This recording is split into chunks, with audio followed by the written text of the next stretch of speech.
अदिति चौहान। जी ma'am आपका parcel.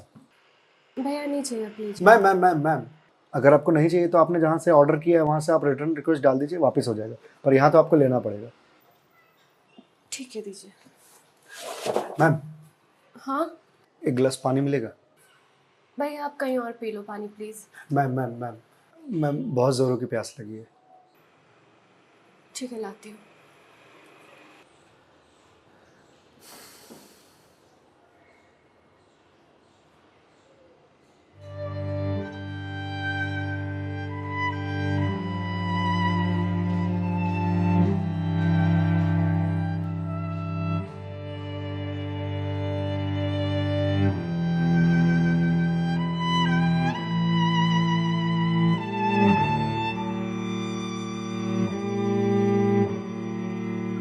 लीजिए लीजिए भैया, देख क्या रहे हैं?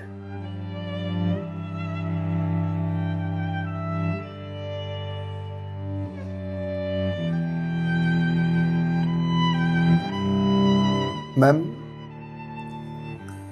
आपको कोई दिक्कत है? मतलब आप किसी परेशानी में हैं? भैया पानी पीकर ग्लास दीजिए आप। मैम छोटा मुंह बड़ी बात कह रहा हूँ, पर अगर आप किसी परेशानी में हैं तो आप मुझे बता सकती हैं। भैया आप पानी पीजिए, ज्यादा समाज से भी मत बनिए। मैम दुख बांटने से कम होता है। अच्छा, और आपको किसने कहा कि मैं दुखी हूँ? मैम अगर आप दुखी नहीं हैं तो फिर वो फंदा क्यों लगा रखा है?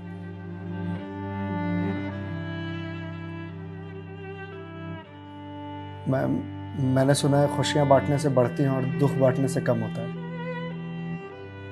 मैम बड़े से बड़ा दुख कम हो जाता है अगर आपके पास कोई सुनने वाला हो। मैम प्लीज़ मैम रोइए मत मैम। मैम देखिए ये तो मुझे नहीं पता कि आपको क्या परेशानी है, पर अगर आप मुझे बताएंगे तो शायद मैं कोई सॉल्यूशन निकाल पाऊँ। नहीं, कोई मेरे लिए कुछ नहीं कर सकता। मेरे पास अब मरने के अलावा कोई ऑप्शन नहीं है। मैम ऑप्शन तो ढूंढने से मिलता है ना। आप एक बार मुझे बताइए ना, शायद मैं कोई जीने का ऑप्शन ढूंढ पाऊँ आपके लिए। क्यों बताऊं तुम्हें? क्या कर लोगे तुम? मैंने बोला ना, मेरी हेल्प कोई नहीं कर सकता है। मैम आप अगर मुझे नहीं बताएंगे तो मैं वैसे भी कुछ नहीं कर पाऊंगा, पर अगर आप मुझे बताएंगे तो शायद मैं कोई हल निकाल पाऊं। और अगर कोई हल नहीं निकला तो आप तो वैसे भी सुसाइड करने जा रही थी, तो जाने से पहले अपना दुख मुझे बताते जाइए प्लीज।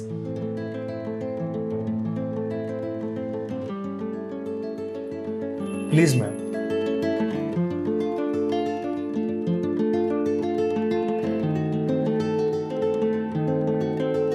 मैं ईएमआईज़ के चक्कर में फंस चुकी हूँ। मतलब ma'am?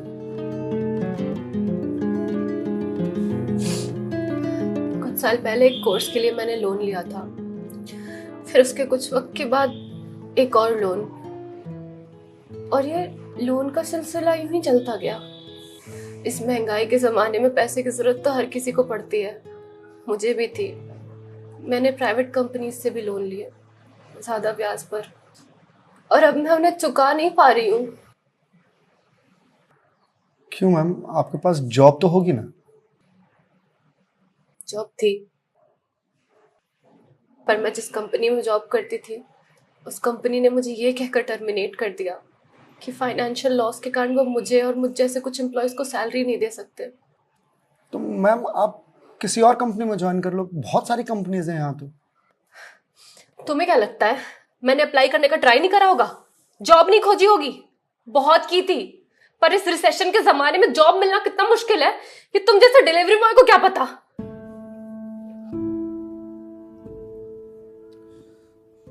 I am sorry ma'am, शायद आप सही कह रही हैं, मुझे इस बारे में कोई जानकारी नहीं। जॉब जाने के बाद मेरे से चीजें हैंडल नहीं हो रही हैं।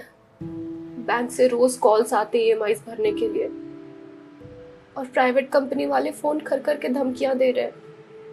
मैं इस लोन के जंजाल में फंसती चली जा रही हूँ, और अब मेरे पास सुसाइड के अलावा कोई और ऑप्शन नहीं है। मैम ऑप्शन क्यों नहीं है? आप ये बात अपने घर में बता सकती हैं, अपने पापा को बता सकती हैं। नहीं, मैं ये बात अपने पापा को नहीं बता सकती। क्यों मैम? मेरे पापा रिटायर हो चुके हैं, उनके ऊपर पहले से घर की बहुत रिस्पॉन्सिबिलिटीज है। वो मेरी शादी के लिए पैसे भी जोड़ रहे हैं। मैं उनसे किस मुंह से पैसे मांगू?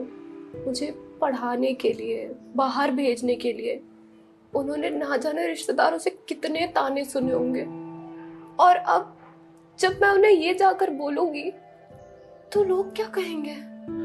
मैम पैसे आपको अपने पापा से मांगने हैं या लोगों से? पापा से लेने हैं। तो फिर अब लोगों का क्या है? लोगों का तो काम है कहना, वो तो कहते रहेंगे। पर मैं किस मुंह से जाके अपने पापा को ये बोलूं? किस मुंह से मांगू पैसे उनसे?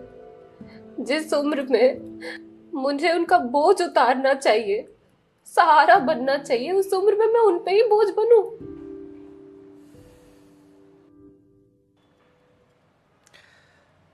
मैम एक बात बताएंगे आप?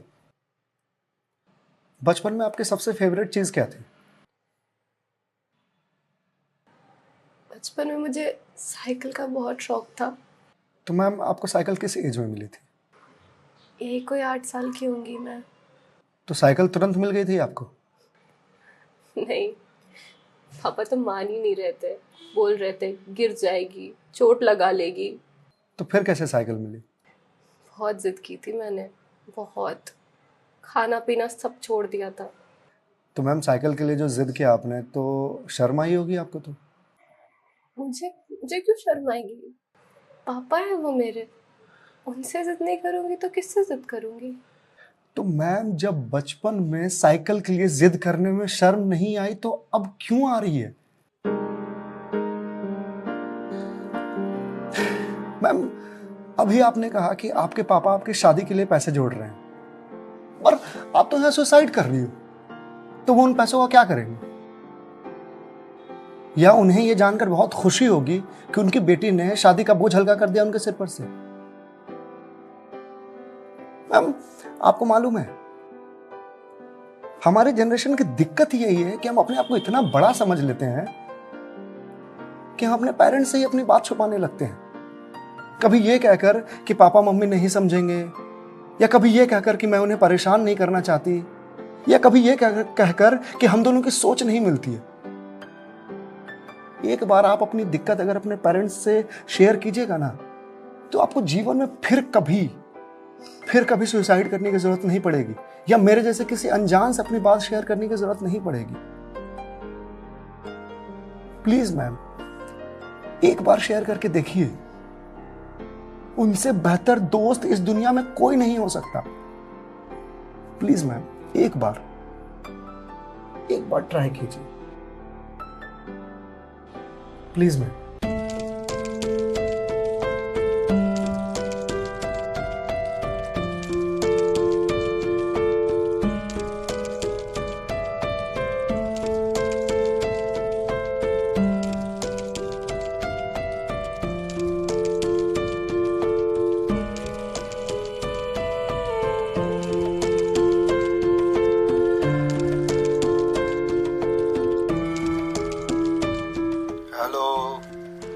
हेलो पापा। हाँ दीदी बोल, कैसी है बेटा? पापा मुझे आपसे कुछ बात करनी है। हाँ बोल ना बेटा। पापा मैं क्या हुआ बेटा? पापा मैं बहुत परेशान हूँ। हाँ तो मुझे बता ना, किस लिए परेशान है? अदिति बेटा रो क्यों रही है, बता ना क्या बात है? पापा वो मैंने बैंक से लोन ले रखा था ना,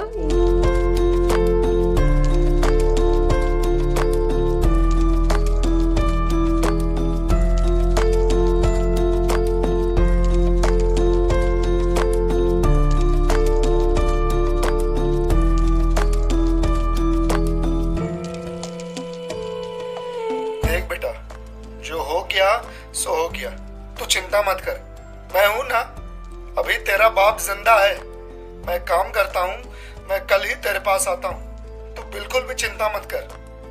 हाँ पापा, आप प्लीज आ जाइए। देखा मैं, आपके पापा आपके एक फोन पर यहाँ आने को तैयार हो गए और आप इतने दिनों से अकेले सफर कर रहे थे। मैम, मम्मी पापा से बढ़िया दोस्त कोई हो ही नहीं सकता। आप एक बार उन्हें दोस्त बना करके तो देखिए। आप सही कह रहे हैं भैया, मम्मी पापा से अच्छा दोस्त कोई नहीं हो सकता है। Thank you. It's okay ma'am, ये लीजिए क्लास। वंस अगेन भैया, thank you so much. It's okay ma'am, bye. Ma'am ji? मेरे पास आपके लिए कुछ है, यही रुकिएगा, मैं थोड़ी देर में आता हूँ।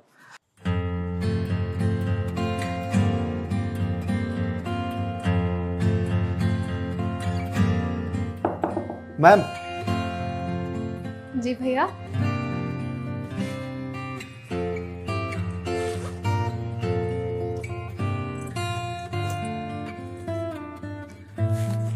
मैम, ये आपके लिए। भगवत गीता? जी मैम। मैम, 2020 का साल मेरे लिए बहुत बुरा था। कोरोना में मेरी जॉब चली गई।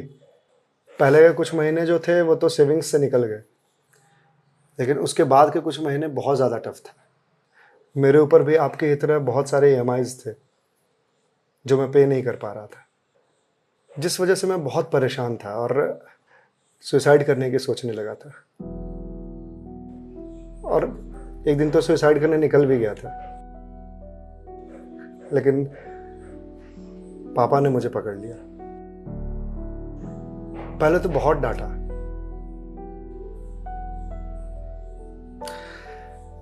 फिर उसके बाद सीने से लगा करके कहा कि तू चिंता क्यों करता है, मैं हूं ना। उन्होंने ही मेरे सारे बिल्स पे किए और उसके बाद ये भगवत गीता दिया मुझे और बोला, बेटा जीवन में जब भी कोई परेशानी आए, किसी चीज का हल ना मिले तो ये पढ़ लेना। इसमें जीवन की सारी परेशानियों का हल तुझे मिल जाएगा। और मैम, वो दिन है और आज का दिन है। आज जिस कंपनी से मैं आपको डिलीवरी करने के लिए आया हूं वो मेरी ही कंपनी है। आपकी अपनी कंपनी है? जी मैम। कोरोना के बाद मैंने अपना स्टार्टअप शुरू कर दिया था जॉब जाने के बाद, क्योंकि जॉब मिल ही नहीं रही थी। तो अगर आपकी कंपनी है तो फिर ये डिलीवरीज आप क्यों कर रहे हैं? मैम, मुझे अच्छा लगता है अपना काम खुद करना, और शुरुआत तो मैंने अकेले से ही किया था ना। आज भी जब मन करता है तो निकल जाता हूँ डिलीवरी करने के लिए। और देखिए, आज तो निकलना मेरा सफल रहा, आपसे मुलाकात हो गई